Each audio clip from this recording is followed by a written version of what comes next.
राष्ट्रवादी काँग्रेसचे ज्येष्ठ नेते छगन भुजबळ पुन्हा एकदा महाराष्ट्राच्या मंत्रिमंडळात परतलेत। राजभवनात राज्यपाल सी.पी.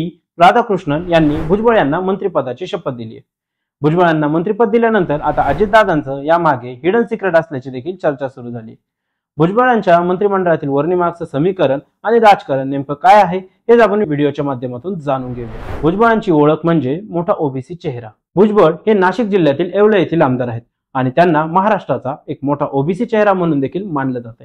5 महिन्यांपूर्वी महाराष्ट्रात फडणवीस यांच्या नेतृत्वाखाली महायुतीचे सरकार हे स्थापन झाले होते। तेव्हा भुजबळांना मंत्रिमंडळातून वगळण्यात आले होते। मंत्रिमंडळातून वगळण्यात आल्यामुळे भुजबळ तेव्हापासून नाराज होते।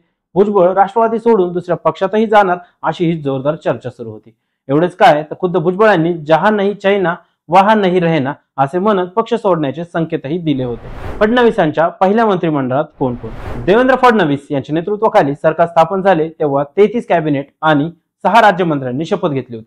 मुख्यमंत्री आणि 2 उपमुख्यमंत्र्यांसह ही संख्या 42 वर पोहोचली होती। मंत्रिमंडळात एकूण 43 मंत्री शपथ घेऊ शकतात।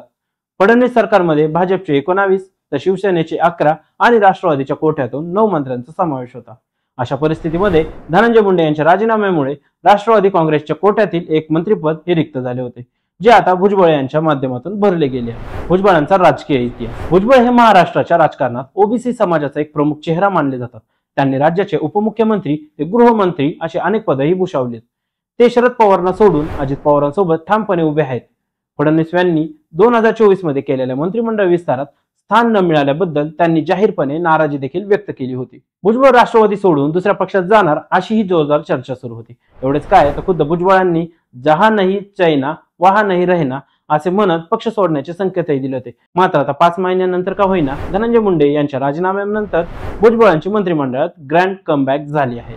जरांगेंमुळे मंत्रिपदापासून दूर ठेवलं। फडणवीस सरकार अस्तित्वात आल्यानंतर ज्येष्ठ नेते असूनही भुजबळांना मंत्रिमंडळात स्थान देण्यात आले नव्हते, त्यामुळे अनेकांच्या भुवया उंचावल्या होत्या। तर भुजबळांनीही मंत्री न केल्याबद्दल नोकरी आणि शिक्षणात मराठा समाजाला आरक्षण देण्याची मागणी करणाऱ्या मनोज जरांगे यांना त्यांनी विरोध केल्यामुळेच मंत्रिमंडळाबाहेर ठेवण्यात आल्याचा दावाही त्यावेळी भुजबळांनी केला होता। एवढेच काय तर मंत्रिपदासाठी मला कोणीही थांबवलं याचा शोध घेण्याचा मी प्रयत्न करत असल्याचे देखील भुजबळ म्हणाले होते। मंत्रिपदे येतात आणि जातात पण मला काढून टाकता येत नाही यासाठी त्यांनी अजित पवारांकडे नाराजी देखील जाहीर व्यक्त केली होती। भुजबळांच्या कमबॅकचं खरं कारण वेगळं। नाराज भुजबळांच्या फडणवीस सरकारमध्ये कॅबिनेट मंत्रिपद देऊनही पुन्हा जंगी कमबॅक करण्यात आले आहे। मात्र भुजबळांना मंत्रिपद देण्यामागचं खरं राजकीय गणित हे वेगळंच आहे। भुजबळांच्या नाराजीमुळे राष्ट्रवादी काँग्रेसच्या ओबीसी मतांचे समीकरण बिघडत असल्याचे देखील दिसून आले। त्यात भुजबळांची नाराजी कोणत्याच पक्षालाही परवडणारी नव्हती। तसेच राष्ट्रवादीत उभी फूट पडल्यानंतर अजितदादांना पाठिंबा देण्यात भुजबळ सर्वात आघाडीवर होते, त्यामुळे भुजबळांना जास्तीत जास्त दिवस नाराज ठेवणं हे काही अजित पवारांना परवडणारे नव्हते। महाराष्ट्रात दीर्घकाळ मराठा समाजाचे नेतृत्व। महाराष्ट्राच्या जातीय समीकरणात सर्वात जास्त लोकसंख्या ही मराठा समाजाची आहे, ज्यामुळे मराठा समाजाने दीर्घकाळ राज्याच्या सत्तेवरती नियंत्रण राहिलेले आहे। राज्यात मराठा लोकसंख्या सुमारे 28%, दलित 12% आणि मुस्लिम 12% अशी विभागली आहे। महाराष्ट्रात आदिवासी लोकसंख्या 8% तर ओबीसींची लोकसंख्या ही 38% असून ती वेगवेगळ्या जातींमध्ये विभागली गेली आहे। ब्राह्मण आणि इतर समुदायांची लोकसंख्या ही 8% आहे।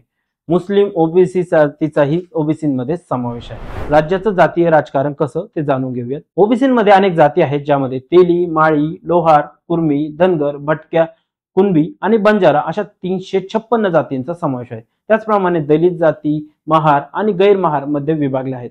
महार जाती नवबुद्ध धर्मात येतात, तर मांग, मातंग, चांभार सारख्या गैरमहार जातींनी नवबुद्ध धर्म स्वीकारला आहे। राज्याचे राजकारण बऱ्याच काळापासून मराठा विरुद्ध बिगर मराठा या राजकीय समीकरणावरती आधारित आहे। ओबीसींच्या माध्यमातून भाजपचा राजकीय डाव। महाराष्ट्रातील बिगर मराठा जातींमध्ये प्रामुख्याने ब्राह्मण, दलित, ओबीसी आणि मुस्लिम जातींचा समावेश आहे।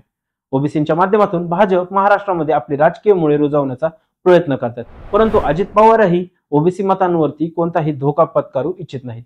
ओबीसी जाती कुणबी, माळी, धनगर, बंजारा, लोहार, तेली, भटक्या, मुन्नार, कापू, तेलगू, पेंटारेंडी आणि विविध गुज्जर जाती आहेत।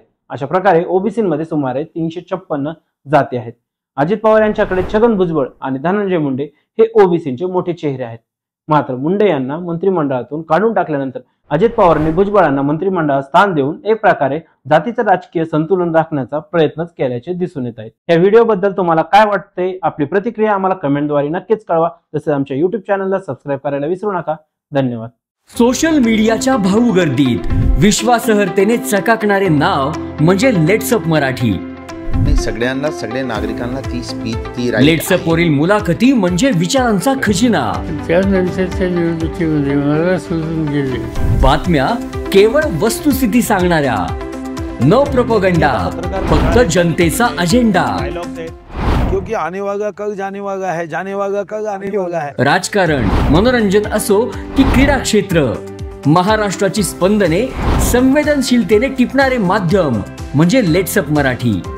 जगासोबत एक पाऊल पुढे राहण्यासाठी लेट्सअपचे ॲप, सोशल मीडिया आणि वेबसाईट सोबत कनेक्टेड रहा।